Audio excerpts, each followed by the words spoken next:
Okay, we'd like to welcome Daniel Berger into our virtual interview room. Daniel just won his 4th PGA Tour title in dramatic fashion here at the AT&T Pebble Beach Pro-Am.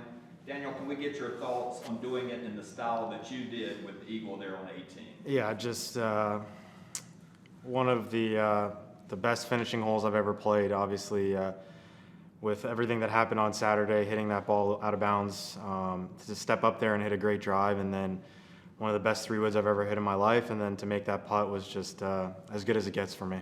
And now you move up to number 10 in the FedEx Cup standings. Talk a little bit about how this changes your season and your goals. You know, it's very important to get up as high as you can, as early as you can in the FedEx Cup, and I think today really solidified my position as one of the best golfers out here, and I just need to continue to do the things I've been doing, and I feel like there's no limit to what I can accomplish. Okay, we'll go right into questions. Let's start with Doug Ferguson from the Associated Press. Well, congratulations. Just wanted to ask you, I mean, what's going through your mind on the tee shot? You alluded to the drive you hit on 18 yesterday, and also over the 3-wood. Are you looking only at positive, or is there any part of you that's worried about a miss?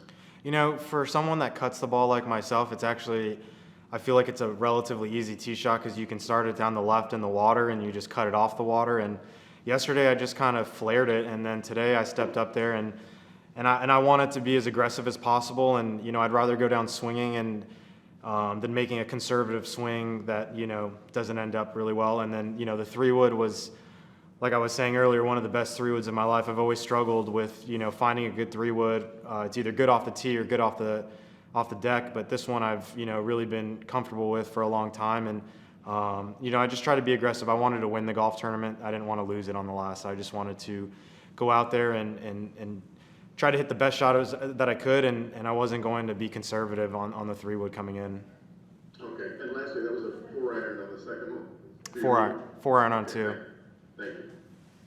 Okay, let's go to Steve DeMeglio, USA Today.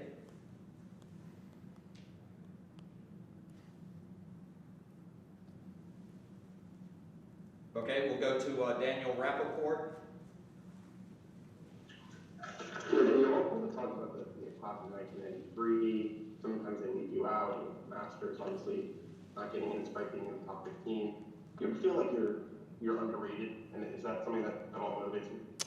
I do feel like I'm underrated, but that's okay with me. I just think it puts a little chip on my shoulder, which is totally fine. I think, you know, a lot of the guys that they give credit to deserve credit, but you know, I've been pretty consistent and I've accomplished a lot, you know, for the short amount of time that I've played out here on tour. And you look at some of the other guys and what they've accomplished, I'm kind of right in line with that. So I just want to continue to get better. I feel like my goal has always been to be the #1 player in the world, and you know, some people will laugh at that, and that's fine.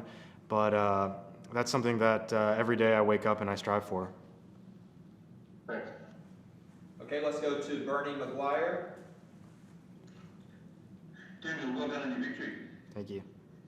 You mind if I ask you about what happened on the first hole with Russell? What did you make of that? Were you shocked when the rules referee came up on the 5th tee?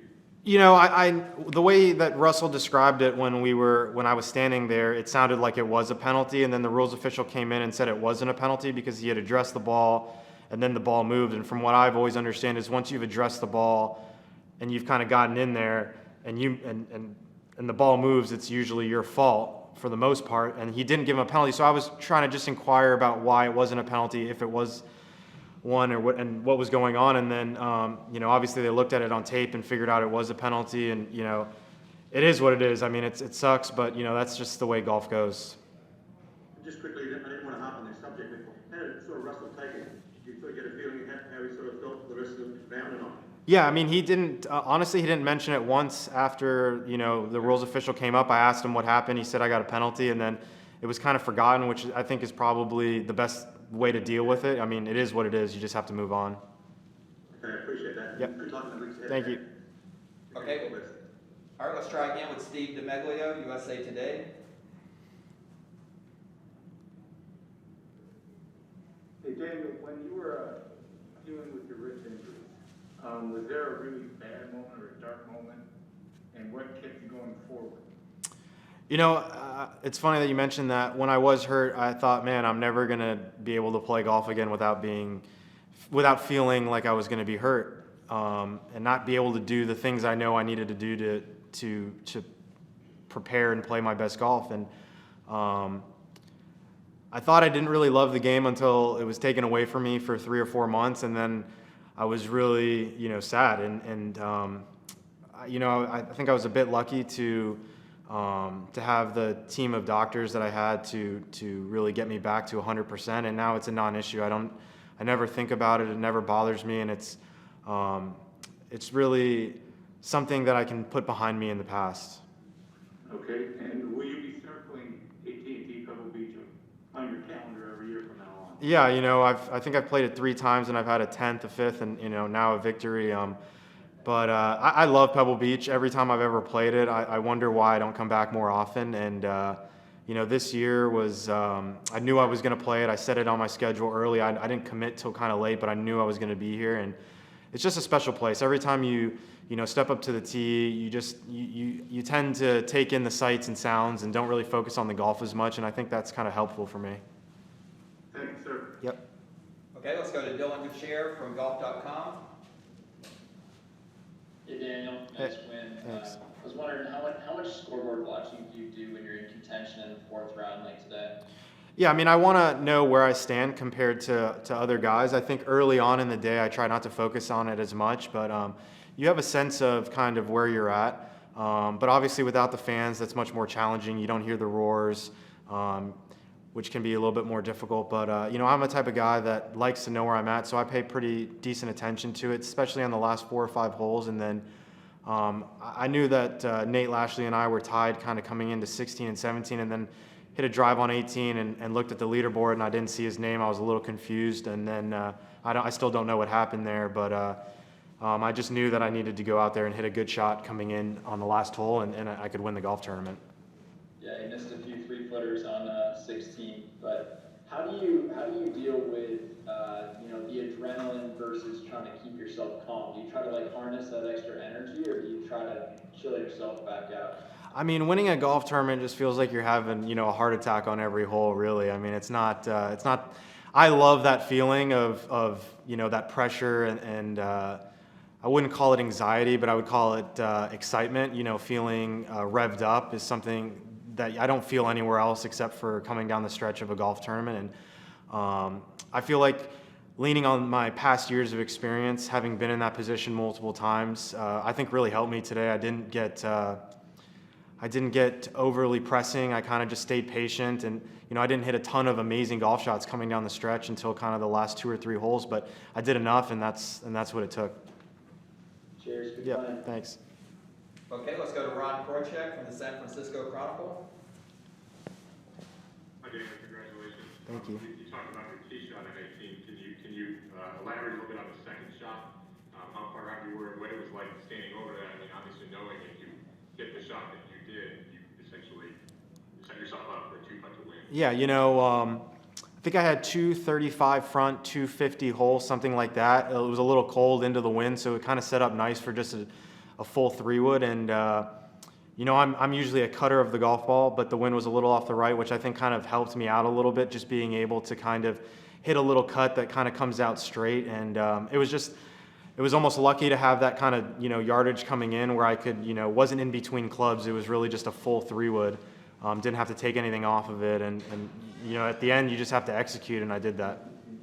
Was there excitement, anxiety? What was that like holding the ball as you stepped up to it? I think a sense of calm. Like I said, I've been in that position before, and I wanted to go out there and win that golf tournament today. I didn't want to be conservative and bail out to the right and try to get up and down. I wanted to be aggressive, and I was going to go down swinging.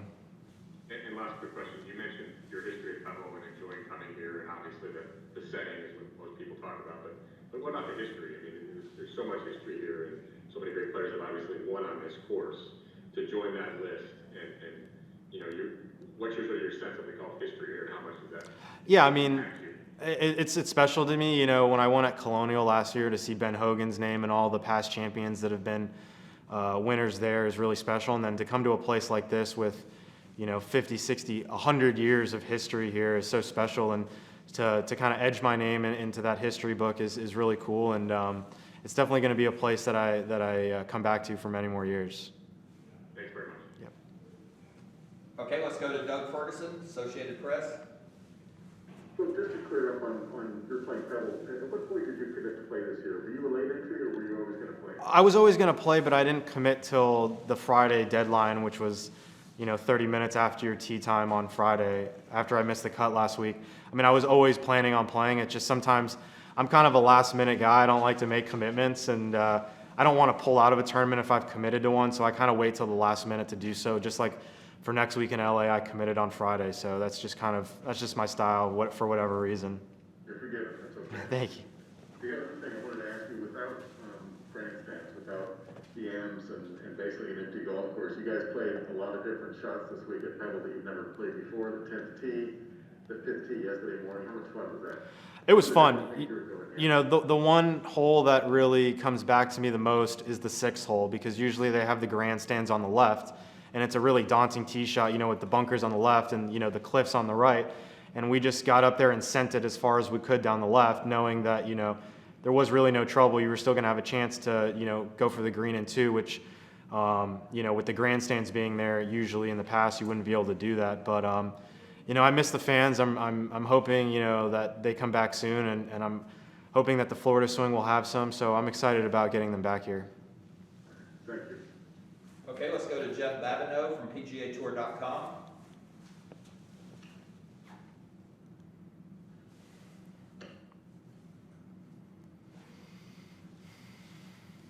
Jeff, do you have a question? Daniel, you guys have been seen as a bold player, and what you did at 18 today certainly is very bold. I'm just curious, where inside you does that come from? I think it's a lot to do with the confidence that I built in myself when I was really starting out the game, when I was 14, 15 years old, playing with Steve Marino and Will McKenzie and the local tour players there. And they really brought that out in me, and I feel like I owe a lot of my success to the guys that I grew up playing with. But I think the biggest thing is playing fearlessly. You can step up there and be concerned with all the different outcomes and all the different places that ball can go, but in the end, it's just golf. It's just a golf shot, and if you can step up there and kind of free your mind and be fearless, then you have such a better opportunity to hit a good shot. And I've been in this situation before, coming down the last hole, having to hit a good shot. Sometimes it goes your way, sometimes it doesn't, but you really have to be bold, and I feel like I did that today. Thanks. Okay, we'll go back to Doug Ferguson. Just to be clear on one thing, but did you know you were tied playing the 18th? And assuming so, what were you trying to do with that putt? When I hit that drive down the 18th hole, I looked to the right and there was a leaderboard, and I saw that Maverick McNeely had birdied the 18th hole, and I know Nate Lashley was tied with me for a while, and then I didn't see his name, so I knew I was going to have to birdie it, but the putt was much trickier than I thought it was going to be. It was extremely fast, a little right to left, and then a little right at the end. But I would be lying if I said I wasn't trying to two-putt that. To see it go in was just an extra bonus. Obviously, playing under the situations, I knew a two-putt was good enough for the most part, unless Patrick made his eagle putt. But it was just a nice roll with good pace, and I feel like I had a lot of close putts today that didn't go in, so it was nice to see one go in, especially under the circumstances. Yeah, well done. And lastly, your time with Cameron, what would you say has been the one change that, if there's been a change, what she meant to you, and can you give us just a little detail on what's going on there? Yeah, I don't think I'd be here right now without, I know I wouldn't be here without his help. He's totally given me a different outlook on short game, on putting, just a different outlook on golf in general. He's allowed me to be artistic. He hasn't changed me in a way where you get worse before you get better, which I know happens to a lot of people when they change swing instructors. And he's just given me the confidence, and he's allowed me to be myself and work within the things that I'm capable of doing, and just gave me a different outlook on how to practice, on how to get better at the game of golf, which I feel like for a year or two, I kind of lost that, what I needed to do in order to get better. And the plan that he's created for me is really tailored to me and has allowed me to be as good as I want to be, I feel like. No big changes? No, we don't really do too much in terms of swing changes, but he's just, the first thing we talked about when I talked about with him, working with him, was my short game, and I said I kind of hit the same shot all the time, the same trajectory, the same spin, and he said, how many times have you seen the best chippers in the world hit the same shot all the time? He rattled off 10 different people: Phil Mickelson, Jordan Spieth, all the different great chippers of all time. They've got all the different variety of shots in their game, and you need to be able to be artistic and be able to see those shots when you get in those situations. So he's really given me a different outlook on how to Okay,